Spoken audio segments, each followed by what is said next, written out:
Okay, I have to be honest, I have been dreading doing this video for a little bit. It was our big trip for the summer and it almost broke us. We almost didn't make it.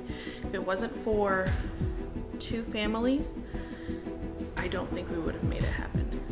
I think there's two reasons I have been almost dreading telling this story or sharing this with you. And I think it's one, because I didn't take a lot of video. When we had our flat tire on the way to St. Louis, we took a ton of video, so we were really able to take you along. But for this Atlanta trip, it was very, very stressful. Because of the stress and the lack of video, I'm just gonna tell you about it. We set out, I believe, around 7:30. We picked up the camper that we had at a friend's house, because where we store it normally is like an hour away. So we got the camper, we hooked it up, we made sure everything was ready to go, we checked the tires, we were good to go. We all loaded in and we got about an hour and a half, maybe 2 hours away, just over Kentucky-Tennessee border. Honest to goodness, like a mile over. And we're chugging up the Smoky Mountains, which we knew we were gonna have to take it slow, because I mean, anytime you're pulling a rig up a mountain, you're gonna have to take it a little slower than normal. We're getting ready to get, closer to the top. We were over halfway there, and the cars in front of us slow way down. Now we were not speeding, we weren't trucking it, we were significantly under the speed limit, but these cars, and I think it was the truckers in front of them, started to slow way down. So we had to slow way down. And when Josh slowed down, our power just stopped to our vehicle. He had no power. And somehow he was able, again, just like when we had the blown out tire, he was able again to get us safely on the side of the road. It was not in a place where there was no shoulder. It was a place where we were able to safely get to the side of the road, and we tried to start it again. We checked all the plugs and, you know, all the little things that you know to do. We weren't out of gas, and it would not start. It would not turn over. We had a battery charger. Even though it was a new battery, we had a battery charger. We went ahead and did that. Nothing. Right after our car shut down, we had called our friends who we were going camping with. We weren't caravanning, but we were going camping with them. And they ended up being like 4 miles behind us. They pulled up behind us, pulling their pop-up trailer, and we all tried to problem solve. Now we have 9 kids between us, and we're sitting there on the side of the road with 1 dead vehicle and 1 truck and 2 campers.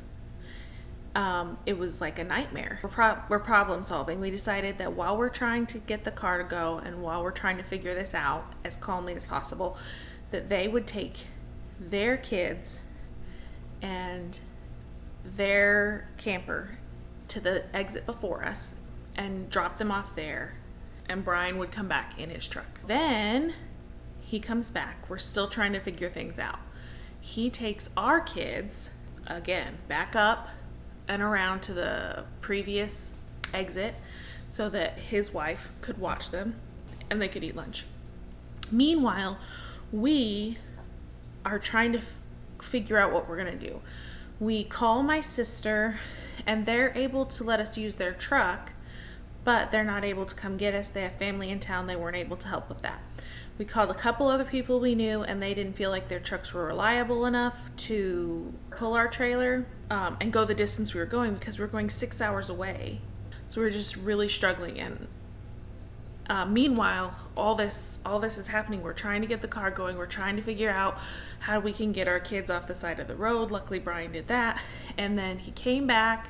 At that point, we had found someone to tow our vehicle to a shop in the town kind of north of us, back in Kentucky. But we still had to figure out, like, great, we've got our car somewhere for our car to go. What do we do? Our family is just stranded at a McDonald's and we have nowhere to go.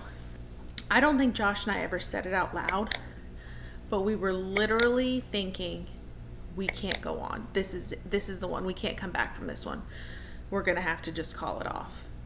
And we just could not see our way around it. And then I thought to myself, I need to call Erica. Erica and Rick are very good friends of ours. She was the first person I met at church, and I called her. They have a 12-passenger van, and I said, is there any way that you could come pick us up? We have no way to go anywhere. Mind you, she has brand new twin sons. Her 7th and 8th babies were born at this time, maybe 3 weeks ago.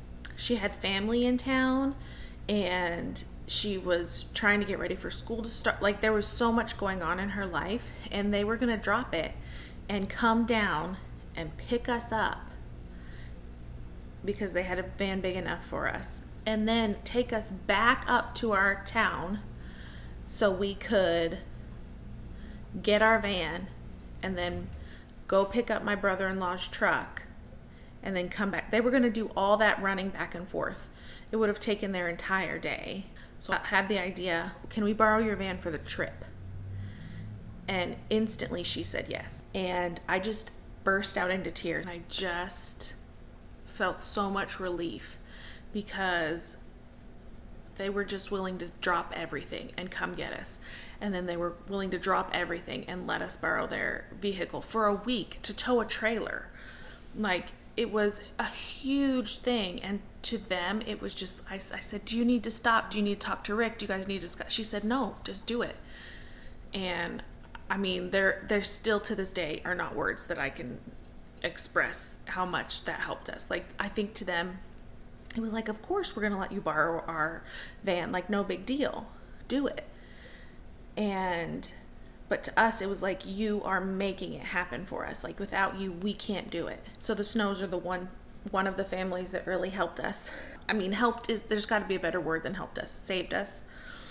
And the other family was the ones that were coming back and forth with us, the Fairbanks. So while we were figuring all this out, we knew we had to get the truck unhooked from the trailer because they can't tow the car or the SUV and the trailer when they tow it to the shop.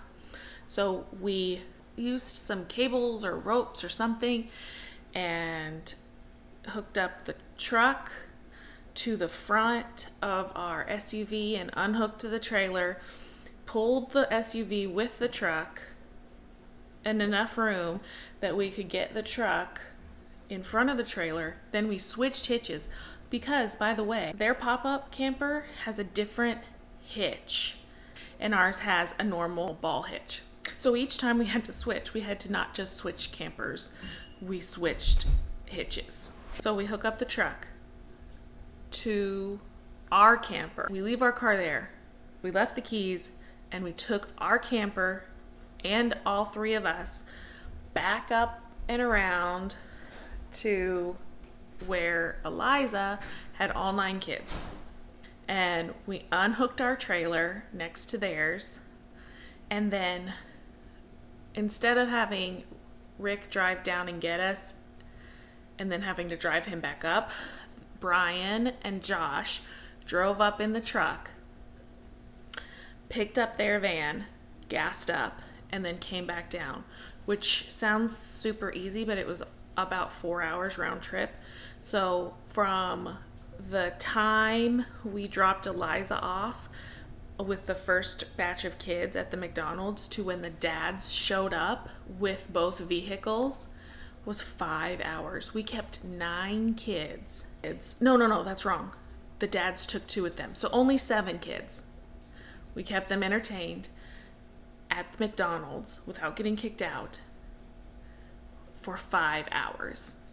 And then the dads arrived and... Hey, come on!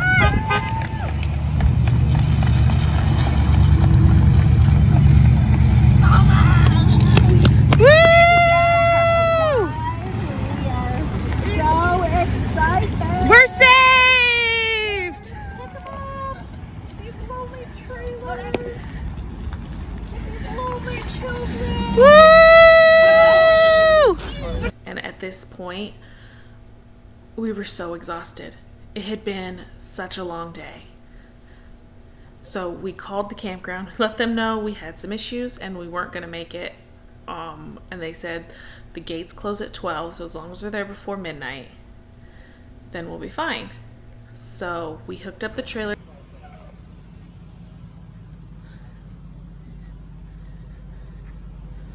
This is the Fairbanks pop-up, and our best friend's